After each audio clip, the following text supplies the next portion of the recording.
Greg has been coaching service business owners how to prepare for private equity acquisition for decades. Really, once you start the process, your head is down and it's business as normal. You cannot take your foot off the gas. It's really important to maintain your numbers while we take you to market and we do all this work over that period of time.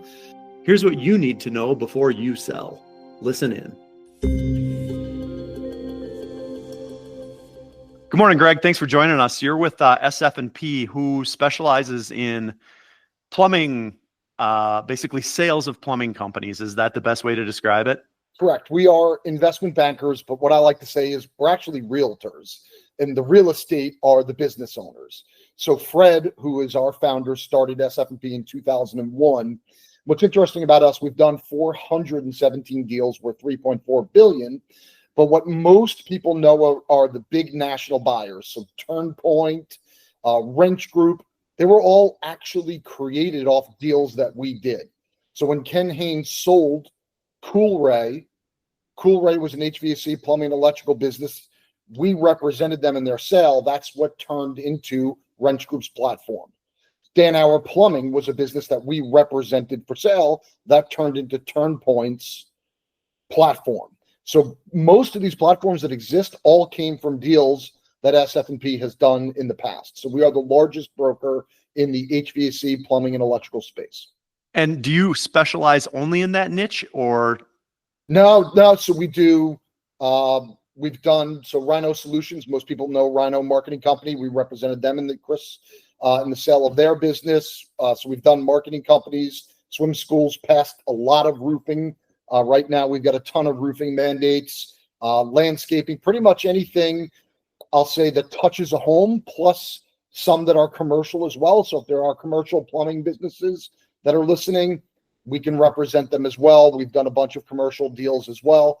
Frankly, commercial is really, really hot right now, to say the least. But primarily in the service industry, it sounds like, and to your point, everything that touches the home. Yeah, we're not, I mean, while we could do doctors' offices and accountants and stuff, it's not what we do. It's all home service based. So I'm a plumber, and I'm getting to this point where I think either I'm going to retire or it's time to move on to something new. How do I stage my business to be prepared for a sale like this? Yeah, it's a great question. I always tell people 3 years before you're thinking about it, you should probably reach out to us, right? I'm not looking for engagements. It's way too early, usually 3 years in advance. But we're plumbers, right? So the things we don't know is really how to properly run our P&L, how to run money through our balance sheets. So we find a lot of times when people come to us, there's so many accounting issues and issues within their business that they need a year, 2 years worth of work to prepare. I tell everybody you should grow, scale your business like you're preparing to sell. Frankly, I don't care if you're doing $1 million today. The time to reach out to me is today, because there's so much. I come from a coaching background. I worked for an amazing organization called CEO Warrior. I spent 3 years there helping HVAC, plumbing, and electrical companies grow and scale from, one guy in a truck to the largest revenue was probably close to 50 million. Well, the reason it's important to contact you, 3 years in advance, in my opinion, is because for every dollar you clean up on your P&L, you get 5x, 3, 4, 5, 6, 7, 8x back on the backside. It's 8, 9x, 10x. Yeah, well, depending on the size of your plumbing company, like I said, 3 to 10x on the backside. And, I think that most solid business owners recognize that, but a lot of times you lose track of, I'm going to call it waste for lack of a better term.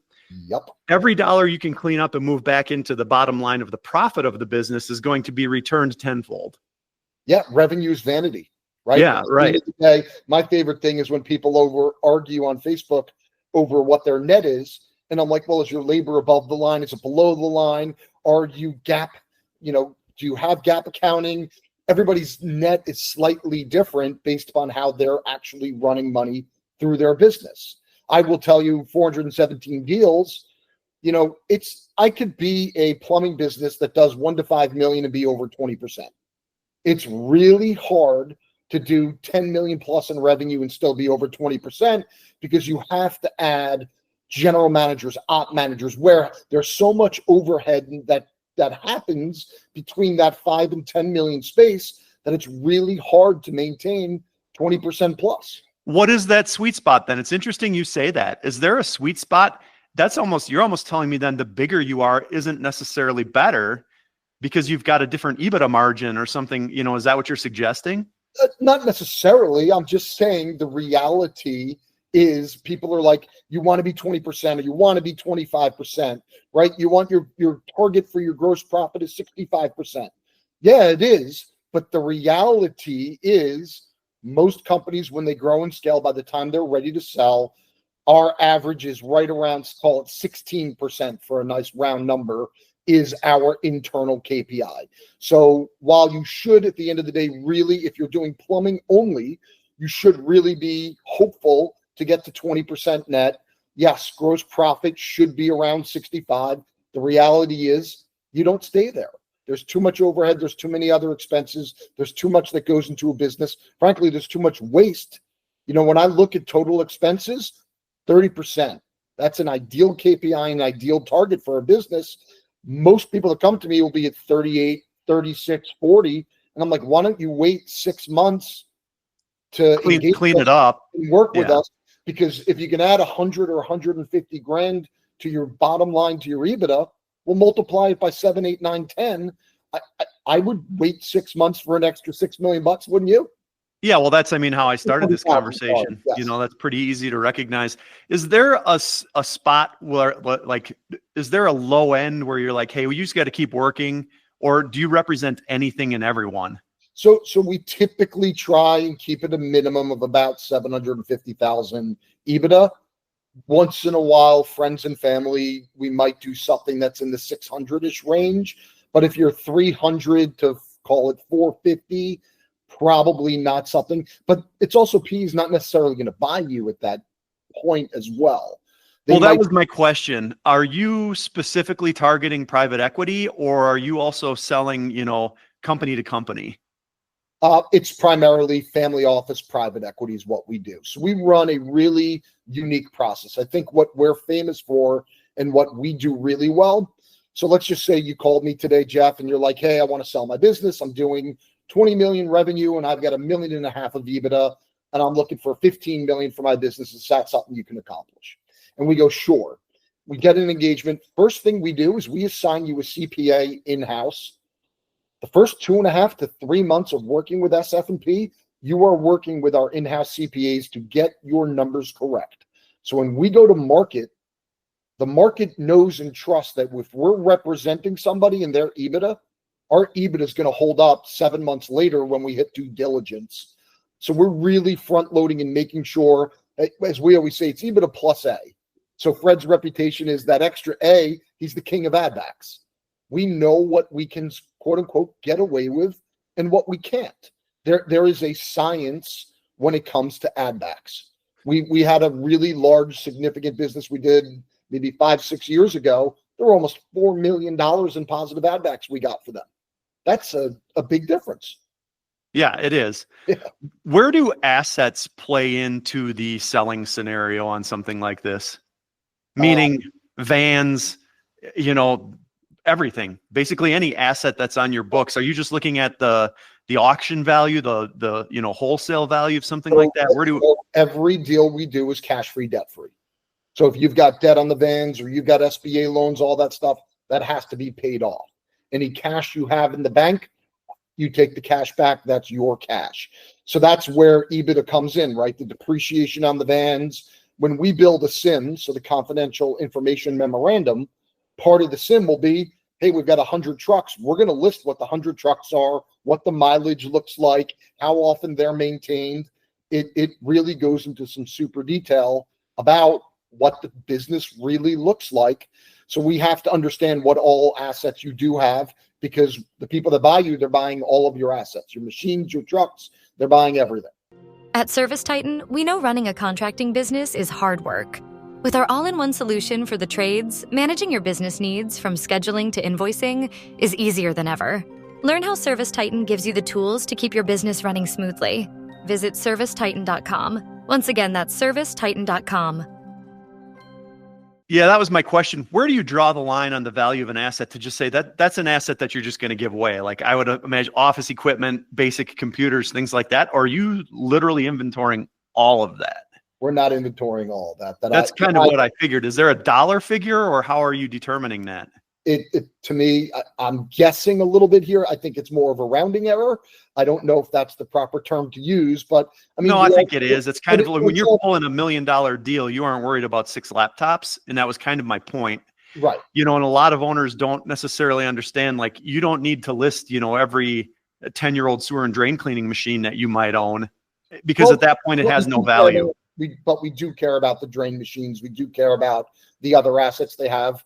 We might not necessarily care about an old desktop or an old printer that is sitting there, but remember, they're buying the whole entire business as the business stands today. So if you have 20 printers that you're using, they're getting the 20 printers. That's part of your everyday business. What does a timeline look like from start to finish? I approach you and I say, I'm ready to sell. And let's say I was ready to sell. You already pointed out that typically I'm not. Let's say we talked 3 years ago. I did everything you told me to do. I say it's go time. What does a timeline look like? Love that. So we run what we call a 3-phase process here at SF&P. Phase 1 is what I talked about. We sign an engagement.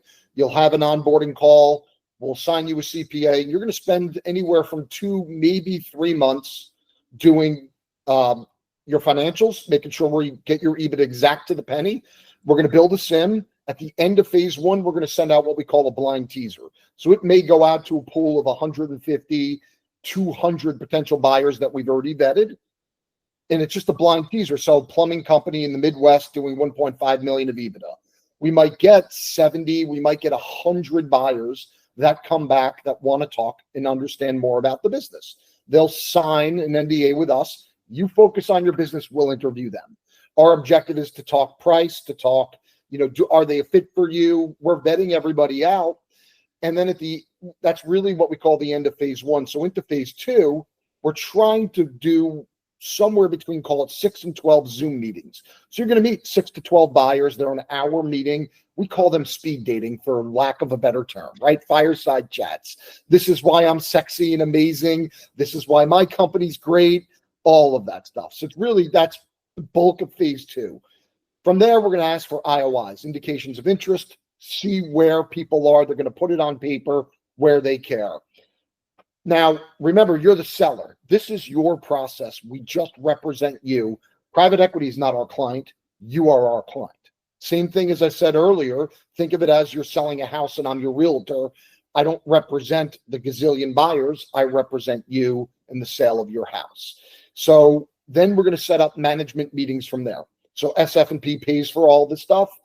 Every call we're on, we're coaching you, we're helping you. So say you're located in the Midwest, we'll go get a hotel conference room somewhere where nobody could see us, and we're going to do management meetings. So we may do 3 separate days with 3 separate buyers that come in. We'll spend about 3 hours. Really, this is the first deep dive into the business. We'll then go to dinner, we'll break bread, we'll continue a deep dive, and the buyer may want to do an on-site if we can get into the shop and not, you know, have anybody in the office see us and stuff. That's really, from there, we're getting LOIs back at the end, right? Letters of interest. So we know, hey, everybody's at 10x. Who cares at 10.5x? One guy may drop, 2 stay at 10.5x. We're building a competitive process to get you the highest possible dollar. Well, it also sounds like this is a very, very good market for the seller. Yeah. If you're bringing that many potential buyers to the table, it's basically an over ask real estate, scenario. So when we get towards the end, we'll get LOIs, we'll pick a winner. Now we'll go into due diligence, which is phase 3, which typically takes 90 days. So the whole process, super fast, would be like 5.5 months, would be insanely quick. Normal process really is 6-7 months from start. So let's figure 6 to 9 months. Yeah. And the challenge sometimes our owners start dreaming and thinking about, oh my God, I'm getting 15 or 40 million. And they kind of take the foot off the gas. Really, once you start the process, your head is down and it's business as normal.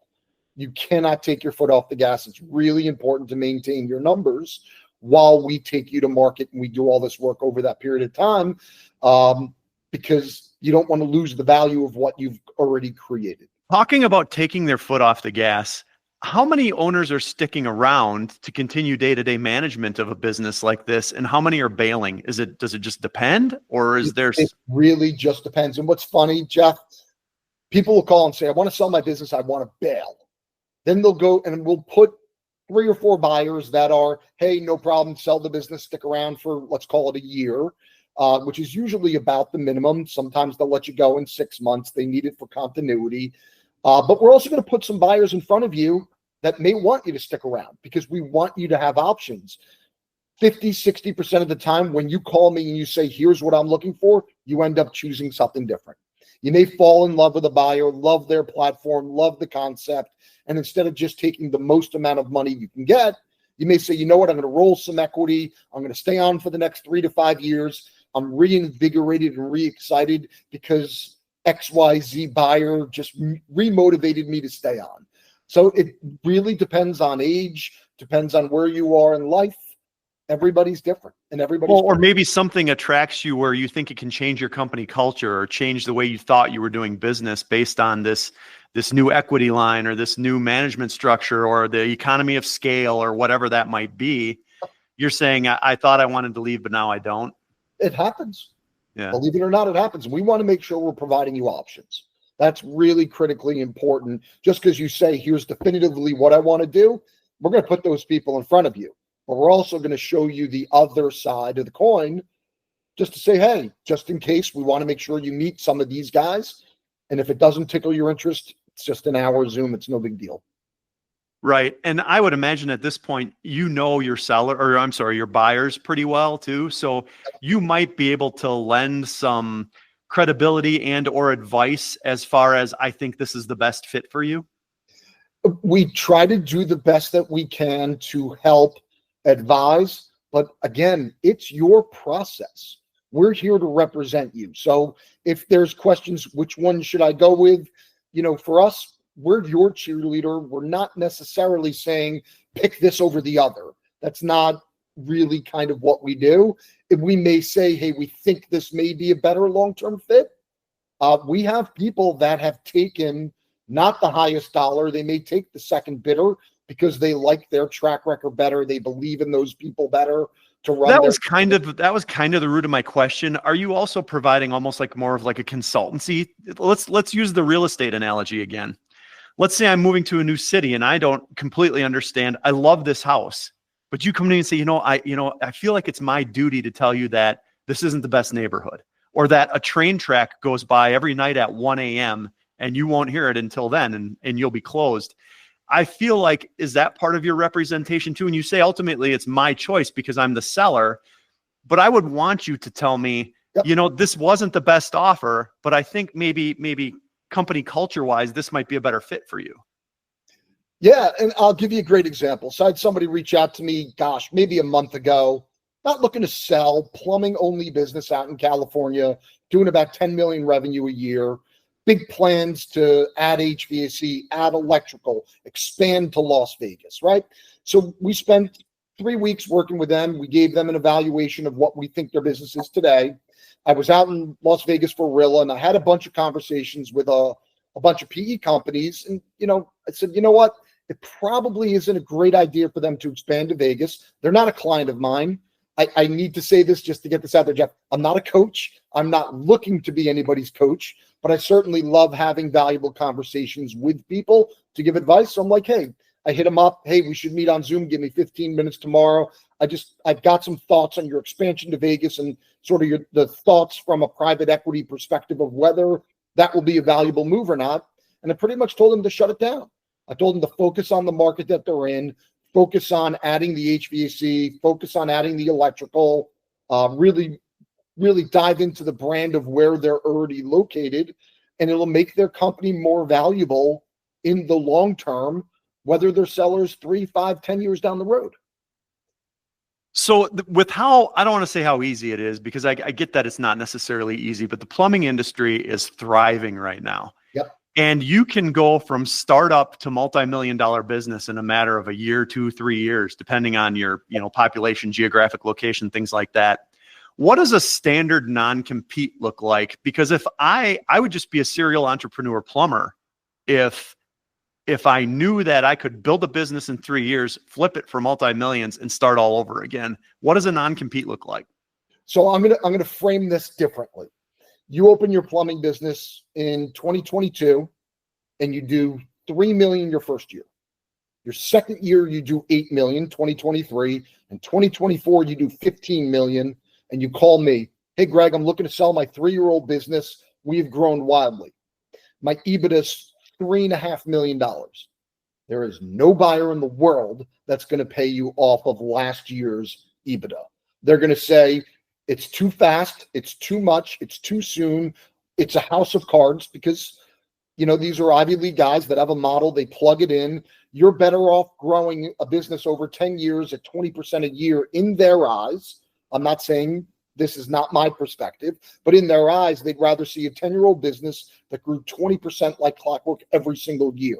Sure. So the challenge really is more, it's hard to sell a 3-year business for the value that you think you're going to want. You're better off growing it, whether you go from 3 to 8 to 15 to 20 to 24, and now I've got a 5-year track record. It's still going to be some form of a blended EBITDA that you're going to be going to market on. But your standard non-compete, you're not opening a business for 5 years. In a geographic area or anywhere? It's usually anywhere, but let's say you're selling in California and you're talking about moving to Florida, and it depends on the buyer. Do they have locations already in Florida? This is the stuff when we get to know our clients ahead of time. It's, hey, I want to sell my HVAC, I want to sell my plumbing business in California. I'm moving to Florida. My brother and I want to own a roofing business. Great. We just need to know this ahead of time so we can get in front of the buyers to make sure whoever is buying the business is aware of what their plans are long term. Yeah, that makes sense. Again, I know it's typically like a 3-year average, so to your point, if you're a 3-year or 5-year startup, your 3-year history isn't there to really get a good analysis of what's going on with the business. But I would still think, even if you can't get that top dollar, you could sit on 5 years is pretty easy. I mean, I've been talking to some plumbers who are in their 20s and have grown businesses that are very acquirable already. Yep. It'd be nice to be able to sit from the time you're 30 to 35 and then redo this again. You could do it over and over again, which again, I'm kind of getting off topic, but it is just such an interesting industry right now. I think this is a really important topic, actually. I say this to people, how we value money, where you live, everybody's different. So I'm not going to talk about, living in LA is very different than living in the middle of the country, right? But at the end of the day, if you sell your business and you don't know what you're going to do next, most people regret it. I always tell people you should really have a plan of, I'm passionate about this, or I've already started buying real estate and I want to continue to pile all my money into that. I've already started that business. Now I want the money to really fund it. Or I'm passionate about boys and girls organizations or recovery centers, whatever that looks like. But you take a 30-something-year-old or a 40-year-old that sells their business for $20 million, they literally will almost all regret doing it if they don't have the plan for what is next. Yeah, basically they sold themselves into boredom. A little bit, yeah. It's a challenge. I would venture to say that most of the people, again, I'm stereotyping because I talk to more of the entrepreneurial type plumbers, but I think that mentality, if you've built this business yourself and then you sold it, there's probably already something kicking around in your head as to what that next step is. Maybe if it's a succession type sale instead, where you were never enthusiastic about it. I don't want to say never enthusiastic, but less enthusiastic about the business. Do you see that type of thing where, depending on how the business started, if it was someone's baby, it's probably harder to let go. If it's something they acquired or they were third generation and it was never really their passion, can you sense that as the representative of the seller? So I always ask some questions when I start, right? Why are we here? Why are you thinking of selling your business? So the questions I typically ask, are you sick and tired of going to work? Have you hit a ceiling that you don't think you can get through anymore? And do you have a plan for what you're going to do next? Because those three questions really matter, right? And I don't know if that's properly answering your question, but when we talk about a third generation business, well, think about that. Granddad opened the business. ServiceTitan didn't exist. These systems, the automations, so everything was on a handshake. So when the second generation took over the business, they probably did the stuff in the 80s and 90s that their father did.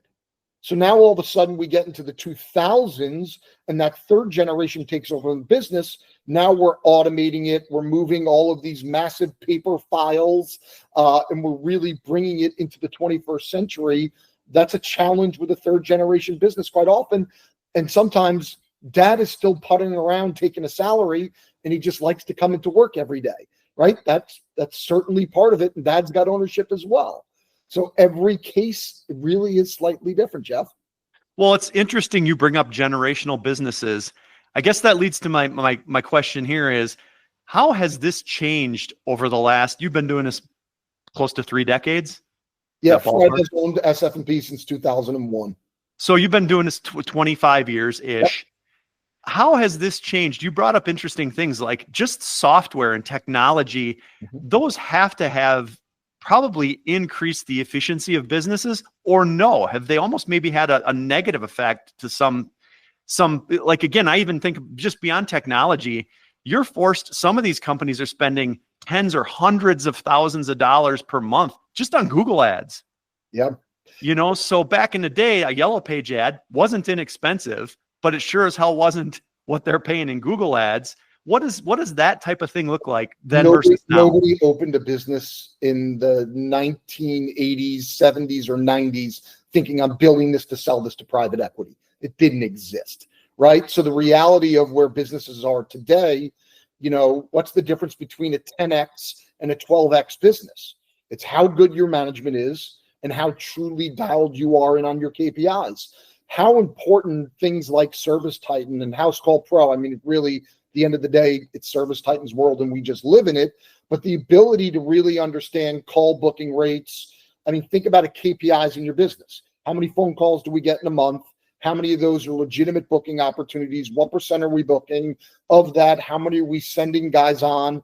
What's our conversion rate there? What is our average ticket? All things aside, just an improvement by 3% of every KPI in your business for a standard $5 million business, you're talking about $500,000 to $750,000 of impact. Now you've got amazing products like Chirp, who do the texting and reach out to customers and stuff. We get more Google reviews. We get more follow-ups on unsold estimates. Somebody will call me up and go, I do $5 million in revenue. I'm really struggling to grow and scale. And we start working the way through the KPIs. And they go, by the way, I've got to ask you, how much unsold estimates did you have last year? They're complaining about marketing. And meanwhile, they've got $1 million in unsold estimates. I'm like, I don't know if you should be complaining about your marketing company. 99% of the time, people complain about their marketing company. It's not the marketing company, it's them. They're not following through with the sale. In other words, hire someone to finish the sale. They're burning through leads. Yeah. Right? We go in, we give an estimate, and there's no process afterwards for, hey, if we didn't win it while we're in the house, what is our follow-up process? Does it get turned over to somebody in the office? Do we have somebody that's reaching back out to the homeowner to reschedule an appointment? All of these KPIs that in our automated world, this is what technology's given us. It's given us the ability to measure across every single portion of our business how efficient we are and effective we are. What is it, that said, it's interesting you bring that up, basically not following up on leads or maybe having a dedicated salesperson. What is the biggest mistake you typically see a business owner making? Oh boy, that is a big question. Maybe it's not one, maybe it's a handful. Yeah, there are typically a handful, and one of them is not having KPIs, not building that. I tell business owners, almost anybody can get into a truck, add a second truck, and grow to $1 million just for sheer effort. Building from 1 to 5 is really hard. And if you don't understand how a P&L works or how a balance sheet works, if you don't understand how to put KPIs in your business and train people, right? All of this stuff matters to be able to grow and scale. Because at some point, when we get to that journey, as I said earlier, The journey from 5 to 10 million becomes management. Now it's general manager, an HVAC manager, and a plumbing manager, and an electrical manager. Now we've got so much C-suite within our business that if we don't have a true understanding of our numbers, what are we coaching our people to? There has to be a standard within a business. That's what technology has given us. So a mistake business owners do is they put their head down and they grow, and they don't think about their net profit. They just think about as many leads as they can get, turning through leads and growing revenue. The mistake becomes really not understanding your P&L, really not understanding how a balance sheet works, and then understanding the numbers within your business. And that's all KPI driven. If you'd like to know more about working with Greg, you can reach out to him via email at Greg. That's Greg with 2 G's, GREGG at sfpadvisors.com. Or call him on his cell at 973-919-5509. Please be sure to like and subscribe to keep more great guests coming your way.